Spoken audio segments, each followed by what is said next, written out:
എല്ലാവർക്കും നമസ്കാരം. ഇന്ന് നാരായണീയം 19-ാം ദശകത്തിലെ 4-ാമത്തെ ശ്ലോകത്തെക്കുറിച്ച് ചിന്തിക്കാം. ഹരേ നാരായണ.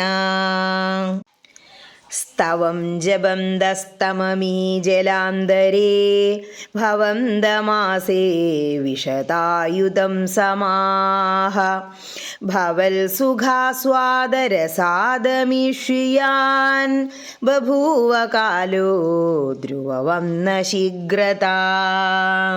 ഇനി ഈ ശ്ലോകത്തിലെ ഓരോ വാക്കുകളുടെയും അർത്ഥത്തെക്കുറിച്ച് ചിന്തിക്കാം.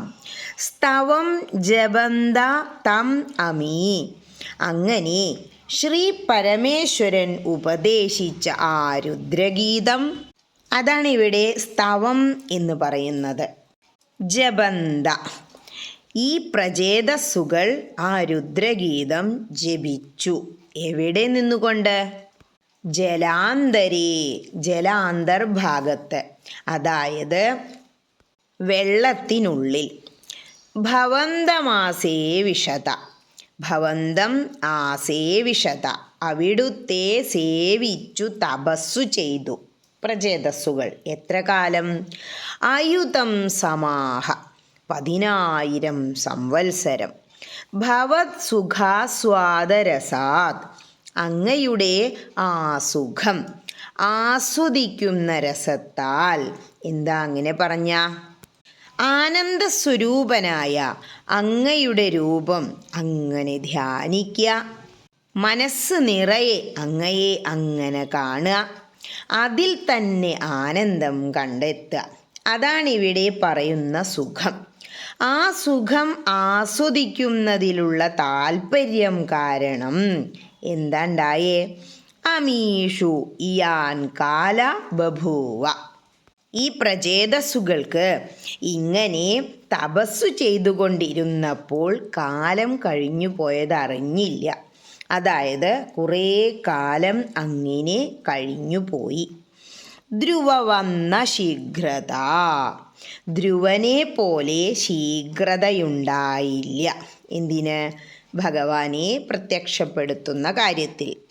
അതായത് ധ്രുവന് കേവലം 6 മാസമേ വേണ്ടി വന്നുള്ളൂ ഭഗവാനെ പ്രത്യക്ഷപ്പെടുത്താൻ. പ്രചേതസ്സുകൾ 10,000 കൊല്ലം ഭഗവാനെ ഭജിച്ചു. അതിന് കാരണം എന്താണോ?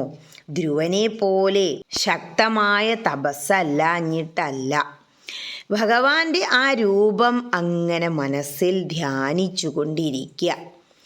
അത് വലിയ ഒരു സുഖമാണ്. ഭഗവാൻ പ്രത്യക്ഷപ്പെടാൻ കാലം നീണ്ടുപോകും തോറും ആ ഭഗവാനെ അങ്ങനെ ധ്യാനിച്ചുകൊണ്ട് ഭഗവത് ഭജനം അങ്ങനെ അനുഭവിക്കുക. ആ സുഖത്തിൽ അങ്ങനെ ആനന്ദ നൃത്തമാടും നമ്മുടെ മനസ്സ്.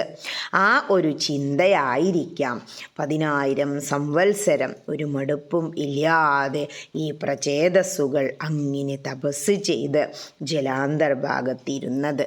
ഇനി ഈ അർത്ഥങ്ങളെല്ലാം മനസ്സിൽ വച്ചുകൊണ്ട് ആ ശ്ലോകം ഒന്നുകൂടി ചൊല്ലി നോക്കണം. എന്താ പറയണേ?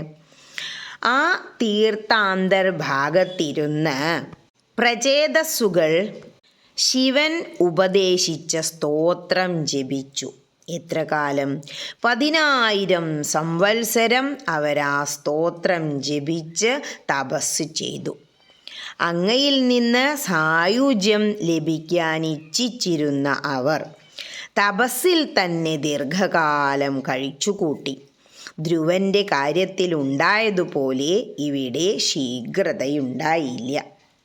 എന്തിന്? ഭഗവാൻ പ്രത്യക്ഷപ്പെടാൻ. മാത്രമല്ല, പ്രചേതസ്സുകളുടെ ഈ തപസ്സുകൊണ്ട് അച്ഛനായ പ്രാചീന ബർഹിസ്സിനു കൂടി ഭഗവത് സാരൂപ്യം ലഭിച്ചു എന്നാണ് പറയുന്നത്. ഹരേ കൃഷ്ണ.